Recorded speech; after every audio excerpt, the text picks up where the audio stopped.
নমস্কার। স্বপ্না বিশ্বাস। মানুষ মানুষ অমৃতের সন্তান।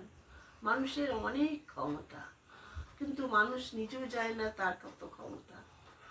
মানুষের যা ক্ষমতা তার 25% মানুষ প্রয়োগ করে।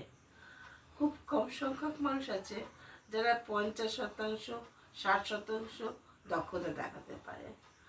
বাকিরা সব ভিতরকার ভয়ই উপরে উঠতে পারে না। মানুষ যত সঠিক হবে, ভয় তত নির্মূল হবে। সব সব সব পরিপূর্ণ সঠিক জায়গায় পৌঁছাতে পারলে মানুষের আর ভয় থাকবে না। মানুষ কোনোদিনই সেই জায়গায় পরিপূর্ণ সঠিক জায়গায় পৌঁছাতে পারে না। কোথাও না কোথাও মানুষের ফাঁক থেকে, কাজের ফাঁক থেকেই যায়। একমাত্র সঠিক হচ্ছে ভগবান। তিনিই একমাত্র নির্ভুল ব্রহ্মাণ্ড তৈরি করতে পারেন।